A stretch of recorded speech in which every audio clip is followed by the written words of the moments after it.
9월 1일 월요일.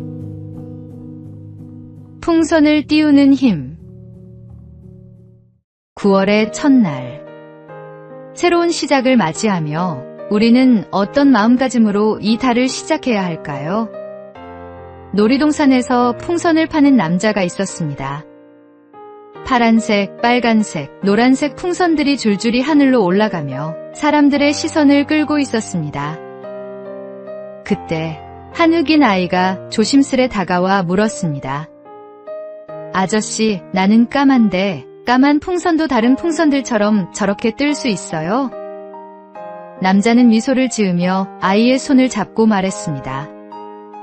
얘야, 풍선이 하늘로 뜨는 건 겉모습 때문이 아니란다. 안에 무엇이 들어있느냐가 중요하단다. 달을 시작하는 우리에게도 같은 원리가 적용됩니다.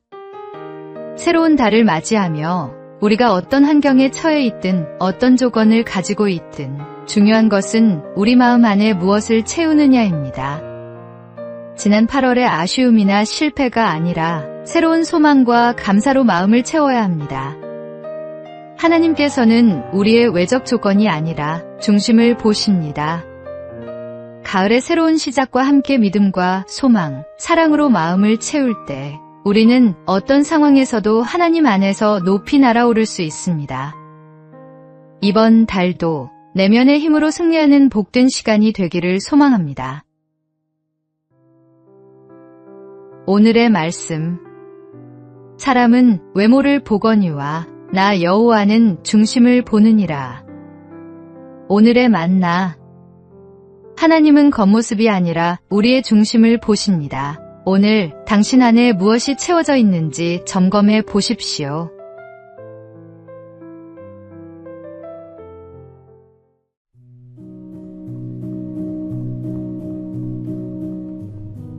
(9월 2일) 화요일. 아버지의 마음. 폭우로 마을이 침수된 현장에서 물에 잠긴 집에서 가방을 품에 안고 나오는 한 아버지를 만났습니다. 가방 안에 무엇이 들어있냐는 질문에 그는 대학생인 아들이 리포트를 써야 한다며 노트북과 며칠 입을 네일을 챙겼다고 답했습니다. 집 1층이 물에 잠긴 절망적인 상황에서 이 아버지는 자신의 것이 아닌 아들의 필요를 먼저 생각했습니다. 자식을 향한 아버지의 마음이 얼마나 간절하고 깊은지를 보여주는 장면이었습니다. 이 모습은 우리를 향한 하나님 아버지의 마음과 정확히 닮아 있습니다. 바울은 자기 아들을 아끼지 않으시고 우리 모두를 위하여 내주신 분이 어찌 그 아들과 함께 모든 것을 우리에게 선물로 거저주지 않으시겠습니까? 라고 말했습니다. 하나님께서는 독생자 예수님을 십자가에 내어주시기까지 우리를 사랑하셨습니다. 우리가 죄 가운데 있을 때, 우리가 하나님을 외면하고 있을 때에도 먼저 우리를 찾아오셨습니다. 가장 소중한 것을 내어주실 만큼 우리를 사랑하시는 아버지가 계십니다. 인생의 폭풍 속에서도 모든 것을 잃어버린 것 같은 순간에도 우리에게는 변함없는 아버지의 사랑이 있습니다. 그 사랑 안에서 오늘의 고난도 이겨낼 수 있습니다. 오늘의 말씀. 자기 아들을 아끼지 아니하시고 우리 모든 사람을 위하여 내주신 이가 어찌 그 아들과 함께 모든 것을 우리에게 주시지 아니하겠느냐. 오늘의 만나. 하나님 아버지는 언제나 우리를 먼저 생각하시고 가장 좋은 것으로 채워주십니다. 오늘도 그 변함없는 사랑 안에서 평안을 누리시기 바랍니다.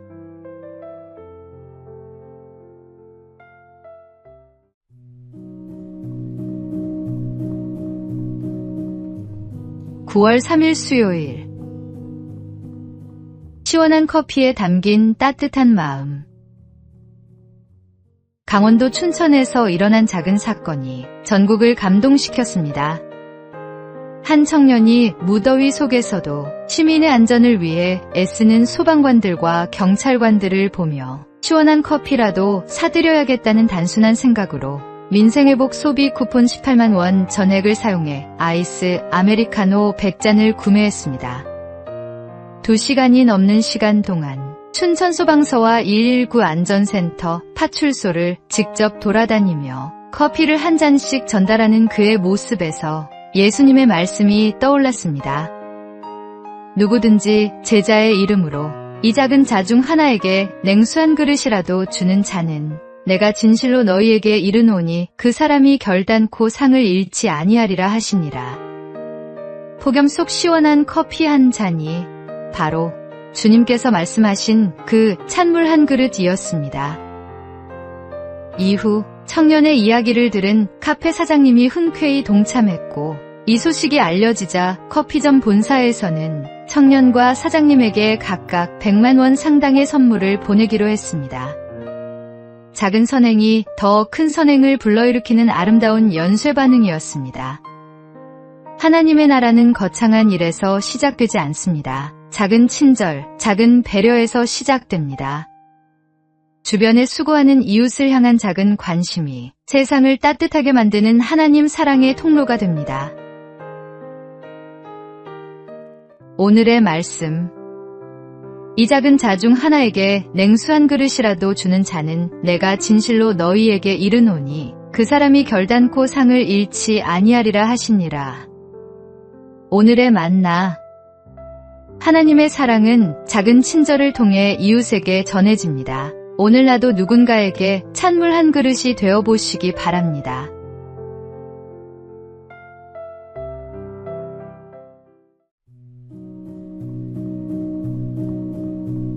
(9월 4일) 목요일. 가장 낮은 곳에 오신 분. 경기도 여주 소망교도소 대강당에서 특별한 상영회가 열렸습니다. 파란 수영복을 입은 300여 명의 수용자들이 영화 킹 오브 킹스를 관람했습니다. 이 영화는 예수 그리스도의 생애를 찰스 디킨스의 시선으로 따라가는 작품으로 개봉 중인 영화를 수용자들을 위해 상영한 것은 이번이 처음이었습니다. 영화는 중풍병자, 죄인, 귀신 들린 자 등 낮은 자의 눈높이로 예수님을 마주하는 장면들로 구성되었습니다. 모두를 사랑으로 품는다는 메시지가 전해지자 옷소매로 눈시울을 닦는 이들도 있었습니다. 세상의 변두리에 선 이들과 함께했던 예수님의 이야기는 사회로부터 소외된 수용자들의 마음에 더욱 깊은 울림을 전했습니다. 한 수용자는 마리아가 비싼 향유를 예수님의 발에 붓고 머리카락으로 닦는 장면이 마음에 오래 남았다며 예수님은 가장 나약한 사람들 앞에 나타나 눈먼 자를 고치시고 돌에 맞을 뻔한 여인도 정죄하지 않으셨다. 가장 낮은 곳에 오신 분임을 느꼈다고 고백했습니다. 예수님께서는 높은 곳에서 우리를 내려다보시는 분이 아닙니다. 가장 낮은 곳, 가장 어두운 곳까지 내려오셔서 우리와 함께 하시는 분입니다. 죄로 인해 절망하는 자들, 세상으로부터 버림받은 자들에게 내 죄 사함을 받았느니라고 말씀하시는 분입니다. 그분의 사랑 앞에서는 그 어떤 죄도, 그 어떤 절망도 끝이 아닙니다. 오늘의 말씀. 인자가 온 것은 섬김을 받으려 함이 아니라 도리어 섬기려 하고 자기 목숨을 많은 사람의 대속물로 주려 함이니라. 오늘의 만나. 예수님은 우리의 가장 어두운 순간에도 함께 하시며 새로운 시작을 허락하십니다. 오늘도 그 변함없는 사랑과 용서 안에서 새 힘을 얻으시기 바랍니다.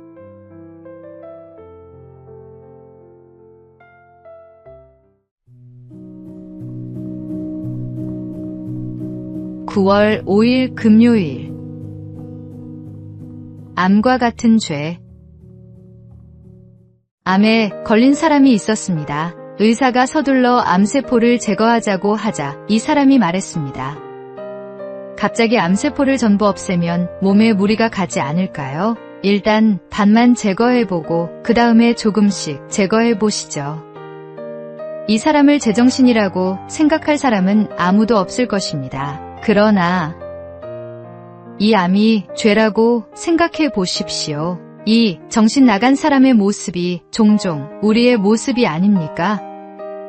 당장 끊어내야 할 죄인 줄 알면서도 주님께 조금만 더 기다려달라고 미루고 있지는 않습니까? 죄에 대해 다음과 같이 말한 니들러의 말을 기억하십시오. 다음 약속을 기약하는 친구들과 헤어지듯이 죄와 작별해서는 안 됩니다. 바울이 손에 붙은 독사를 불 가운데 떨어버리듯이 우리도 죄를 떨어내야 합니다. 죄인 줄 알면서도 그만두지 못한 행동들이 있습니까?